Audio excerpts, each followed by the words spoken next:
host, Lord Gord.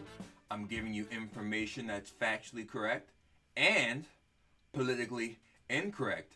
And it was just my imagination running away with me.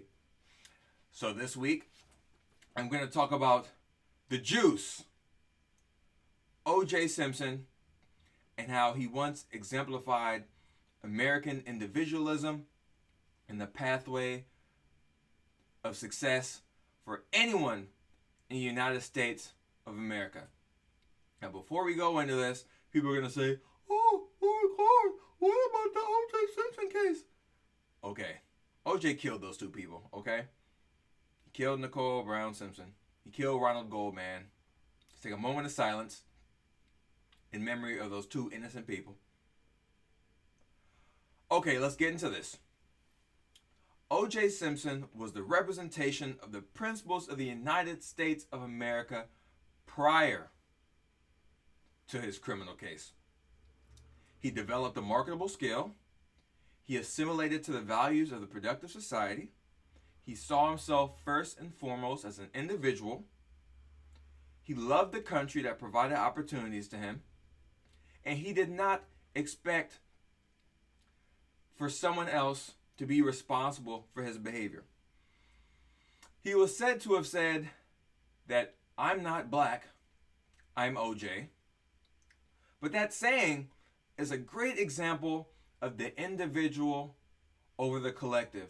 It is someone saying, I am my own private property. I belong to me. I do not belong to a group. So when it comes to me, I'm going to make decisions that are best for myself personally, not what's best for some abstract group that nothing in common with other than skin color.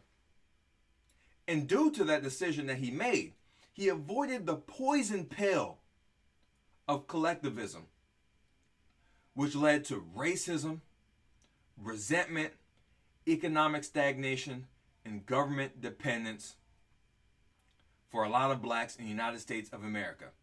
So let's talk about O.J. Simpson's history. Let's just give a brief little background about O.J. O.J. was born in 1947 in the projects of San Francisco, California. He grew up in poverty and often behaved like the ghetto blacks of today. He would steal things, shoot dice, engage in various forms of skullduggery. He went to juvenile detention facility about 3 times. He was a black redneck. Okay? He earned mediocre grades in high school, but because of his football talent, he was able to go to community college and show universities how valuable his football skills were. Those skills allowed him to go to USC. And when he went to USC, he left the black redneck culture in San Francisco. When he went to USC, he wasn't coming there filled with resentment and anger. He didn't go there speaking like ghetto gutter trash. He went there to hone his skills as an athlete. He went there to become a better person. He spoke in an articulate and professional manner. He presented himself in a professional manner. And he went to create value for himself. He befriended successful people that shared similar interests to him, regardless of race. And watching those O.J. Simpson, there was an O.J. Made in America. I think that's what it's called. There were people that were upset with O.J. Simpson because he didn't swallow the poison pill of collectivism. There are people saying that, oh yeah, O.J., the white people only like you because you're safe. What does being safe mean? Does that mean that you're behaving like a civilized human being? That you're acquiring marketable skills? That you speak the English language correctly? That you don't blame others for your problems? And that you don't blame people for issues that they had nothing to do with and that they won't be able to rectify. Let me give you an example. imagine if someone came to me and said, you know, Gordon, you should apologize. And I say, apologize for what? And they say, Gordon, from 1975 to 2017, blacks have committed over 50% of the murders in the country. And I'd say, that's absolutely true, but what does that have to do with me? They say, since you are black, you are guilty of this.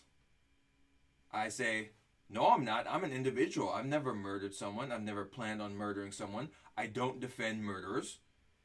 And I don't condone antisocial behavior that is prevalent in these ghettos all across the country. It makes no sense for me to apologize for that, but these same black leftists, these communist types, these Black Panther types, these people that have sold, that have led blacks to the slaughter, like they say, you lead them like lambs to the slaughter. They've led them to the slaughter of government dependence and high crime and horrible government schools. Blaming someone for your problems is nowhere to go. And retribution is a dead end because no one can change the past. So for OJ to go around and be antagonistic to whites who he doesn't know personally, who had nothing to do with the subjugation of blacks, who had nothing to do with the racist laws that were passed by Democrats. For him to do that would be to no benefit of those individuals that are being wrongfully blamed for something they didn't do, and it wouldn't be beneficial to O.J. Simpson. I don't see how it would have been beneficial for O.J. Simpson to be resentful and to be hostile to people who wanted nothing more than to give him opportunities to succeed. When he signed all those deals with Hertz and I forget the other one, but he was in movies, so on and so forth. It were whites that were signing OJ to these big deals. It was the whites that created wealth with OJ Simpson. So if he would have went on this whole diatribe like the Muhammad Ali types and say, you know, I'm not going to sign this deal because I'm black and white people are evil and blah, blah, blah, blah, blah. Who would have benefited from that? Would O.J. Simpson have benefited from leaving that money on the table? Would the company have benefited had they not signed O.J. Simpson to help them sell products? The answer is no. You know, the black leftists and the blacks in general made a horrible mistake putting their stock into people like Muhammad Ali. And personally, I think Muhammad Ali was a traitor. For him not to fight against the evils of communism and socialism and social justice, for him to choose his esoteric grievances against the country over suffering people and an ideology that killed over 100 million people in peacetime, shows me that he was a traitor not only to freedom all over the world, but he was a traitor to the country that granted him the opportunities to succeed, the country that granted him an opportunity to make millions and millions of dollars to box. And if you're a young black person, you know, the OJ model is much better than the Muhammad Ali model, because the OJ model says, you know what, I treat myself as an individual, I'm going to work hard, I'm going to be kind, I'm going to be civil, and I'm going to accept everyone in front of me as an individual.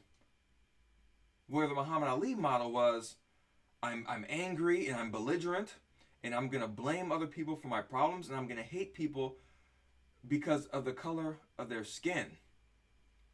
And I'm going to forego economic opportunities that could benefit myself and others because of this perverted view of the world that I have. I mean, the guy changed his name from Cassius Clay, saying that Cassius Clay is a slave name, yet more black slaves were taken to the Muslim Ottoman Empire. More blacks were enslaved by Arabs than were enslaved by whites. It's incredible. Let me continue this, man. O.J. Simpson was a continuation of the path that blacks were using to become successful in America. I've spoken about this time and time again, that the biggest jump out of poverty for blacks occurred before the Civil Rights Movement. From 1940 to 1960, the black poverty rate fell from 87% to 47%. That's a 40% gap in 20 years. This is still why blacks are being discriminated and subjugated based on something as arbitrary as skin color. Yet the whole black left types, they can't bring that fact up. They can't bring up great people like Frederick Douglass and Booker T. Washington, or how blacks were rising over dramatic hurdles in such a short period of time, because that goes against the narrative that the government is the only salvation for blacks, that politics is the only salvation for blacks. And if it wasn't because of these benighted white leftists and their supposed benevolent government help, then blacks would be languishing in poverty, and they wouldn't be able to do anything for themselves. And I spoke on that before. That whole view is incredibly racist, because what it's saying is that blacks are stupid, and that they're unimaginative, and they're not entrepreneurial, and it's saying that they would be left in the darkness and they couldn't do anything for themselves unless these people come and bring them out. And I've spoke about the evidence before of these same social programs that are designed to help blacks, the soft crime laws, or the welfare state, or Section 8, or these housing projects, so on and so forth. And all of them have backfired tremendously. All of them have exacerbated the problems that blacks were facing, and they reversed positive trends that were occurring decades before these policies went into place. The great thing about OJ prior to his regression to black criminality and black dysfunction was that, OJ didn't rely on the government. OJ wasn't one of those black people saying that, the government owes blacks something for nothing. And no slave or no slave owner exists today. So to expect other people who weren't slave owners to pay people who weren't slaves is absolutely astounding. And what that does is that inhibits people who truly believe in that grotesque vision. It inhibits them from developing the skills and the tools that they need to succeed in civil society. Look at O.J. Simpson and what he did. He saw that the black redneck culture was dysfunctional. He got rid of it. To make that same claim today, to say that look how O.J. Simpson did it, you would be classified as a racist or a bigot or any of these other buzzwords that they throw out. But it's just common sense.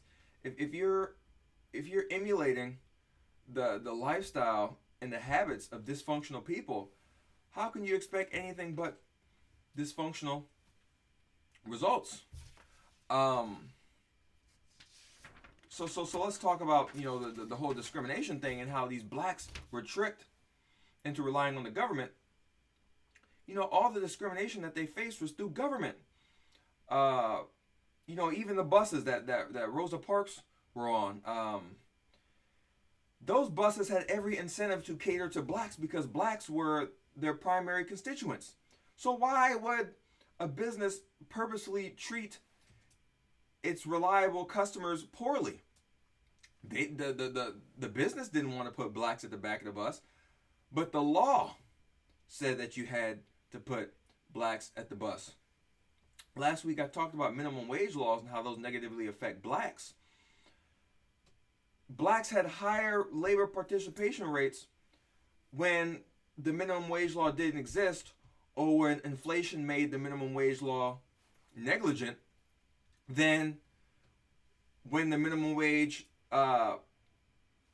adjusted itself for inflation. And the reason being is that if you're a less preferred person, it behooves you to be able to lower your price. I mean, I spoke about that. Say you have a used car. If you have a 10-year-old BMW and you try to sell it at the price of a brand new BMW, prepare to be disappointed in your lack of sales. It's the same thing with being a less preferred person. If you want to work a job, they have the white union construction workers. This happened in South Africa. The white union construction workers are getting paid a certain price. Okay, if you're black, if you have to work at the same price as the white construction worker, they're not going to hire you.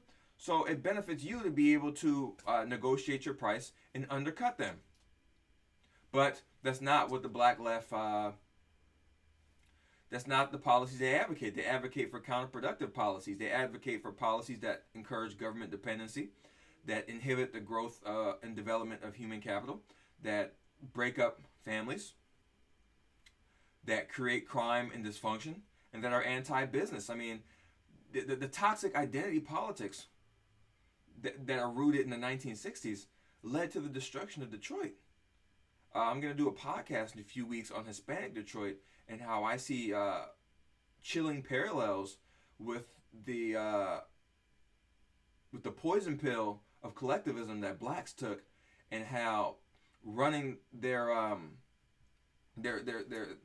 cities and their governments on racism, anti-business, and pro-government led to the destruction of their economies and their cities. Detroit was ruined by Coleman Young. Coleman Young was the first black mayor of Detroit, and he was all about payback and retribution, and now it's blacks' turn to run things.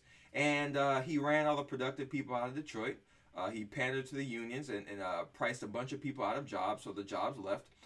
He was soft on crime.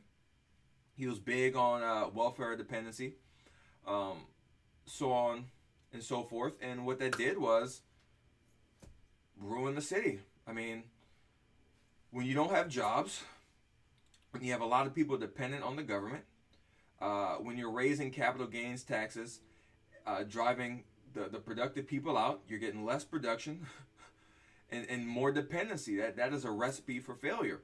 And if you look at all these places that blacks have run for decades, you look at Atlanta and New Orleans and Oakland and Detroit and Washington, D.C., man, these places are the worst places in the country for anyone to live, especially blacks. When you look at the absurd crime rates, when you look at the horrible test results in the schools, and most importantly, when you look at the lack of morality of the people in these cities, if you analyze the evidence, it's not due to the pathway of success that OJ took, which is individualism, personal responsibility, honing your skills, making yourself into a productive person. No, those cities are the way that they are because they took the poison pill of collectivism. They saw the most egregious oppressor in the history of humanity, government, as their savior.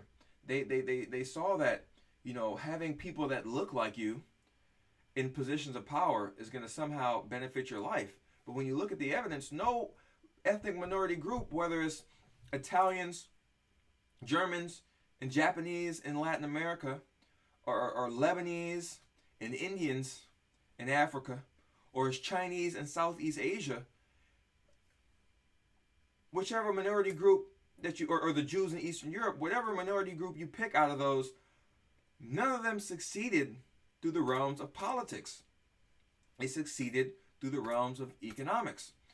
They valued family, education, savings, and entrepreneurship. They did the menial jobs.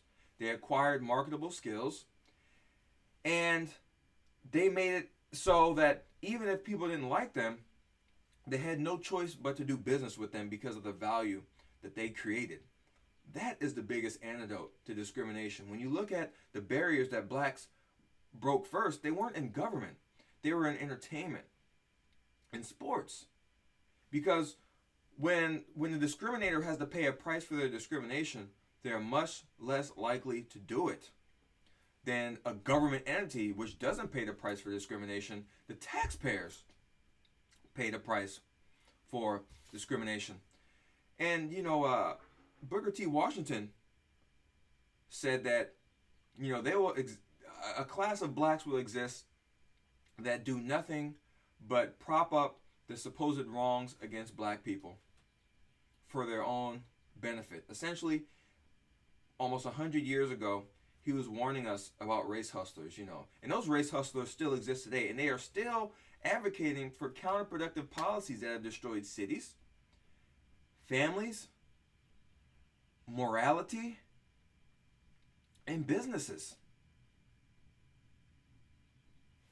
I mean, these people are toxic. These Mark Lamont Hills and Michael Eric Dysons and Ta-Nehisi Coates. They are products of the bad ideas of the 1960s. That's just a fact. They are products of cultural Marxism, moral relativism, cultural relativism, social justice, which I explained in a previous podcast, is communism, is tyranny. You can't enact social justice without the oppressive force of government. So essentially, those ideas of the 1960s, they're not against racial discrimination. They're for racial discrimination, but they are for racial discrimination when they themselves are the discriminator. And what we've seen before, the racial discrimination is more prevalent when there's a lower price for the discrimination. You have to do like OJ or Jackie Robinson or any of these minority groups across the world that succeeded in spite of discrimination.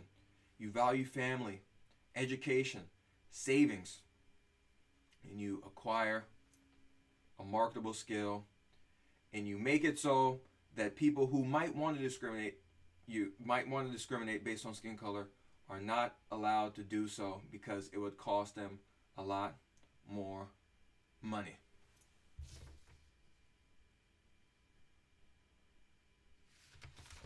Yeah, I think that's about it. It's just unfortunate that O.J. Simpson was a murderer of two people.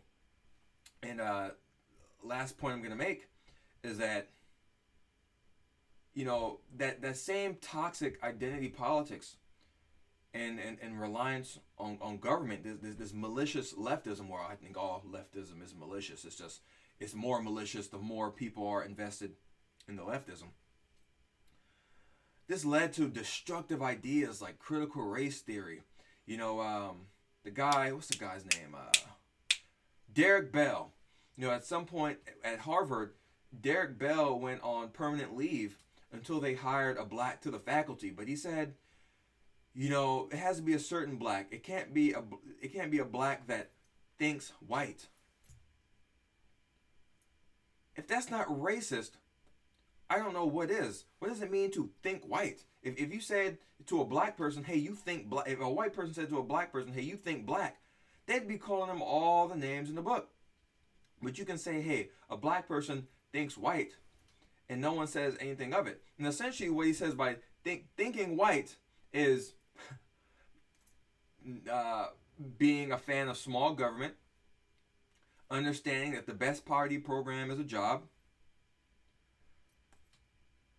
valuing family and individual responsibility, and not practicing the politics of resentment and envy. And that has been the poison pill that blacks took after the civil rights movement. And it's the poison pill that O.J. Simpson didn't take. And the last point is, these same black leftists, they say they're for blacks, but they're not for blacks. They are for black leftists. I mean, look what happened with Judge Clarence Thomas. None of those black race hustling groups like the NAACP or Nation of Islam, none of those clowns came to the defense of Clarence Thomas during those Senate hearings when he was being approved to be Supreme Court Justice. He's the second black Supreme Court Justice in the history of the country. Yet, they never celebrate him. They never say, hey, you should be like Clarence Thomas. You should study, you should work hard, you should value family, and you shouldn't blame other people for your problems. And if you do that, the world is your oyster. No. They have the damsel in distress politic, that there's nothing that you can do for yourself, that all your problems are due to someone else. So unless you rely on someone to use the coercive power of government, then you will stay in your squalor. And that same idea has led blacks to the path of destruction. And it's happening with the Hispanics as well. And the last point is, the black community defended a murderer in O.J. Simpson. And since he committed some violent crime, it didn't matter if he was a conservative, which is strange because a conservative black that commits a violent crime is defended by the adherents of collectivism in the blacks community. But a conservative black that is being accused with no evidence of sexual harassment is not defended by the black establishment. That is a display of the toxicity of identity politics, the toxicity of cultural Marxism, and the toxicity of resentment and envy that is in the mind, hearts, and spirits of so many blacks across the country. And it wasn't the ideology of Frederick Douglass or Booker T. Washington or the individual O.J. Simpson. That's the Lord Gord Podcast. I hope you enjoyed it. Subscribe on YouTube. Subscribe on iTunes. Donate on Patreon. Get the Lord Gord album, This Isn't TV, on iTunes, Google Play, Spotify, so on and so forth. If you're in LA, come to the Blues Jam every Tuesday night at the Airliner in Lincoln Heights. From 9 p.m. to midnight. It's free admission, but it's only for people 21 and over, and they're dollar tacos. Come out and enjoy some blues and some great musicians. Next week, I'm just going to give you guys some passing thoughts, just some ideas that have been bouncing around my head. It's not going to be something too serious, just some things that I've noticed that I want to get off my chest. And that's it. I'm Lord Gord. I'll talk to you next time.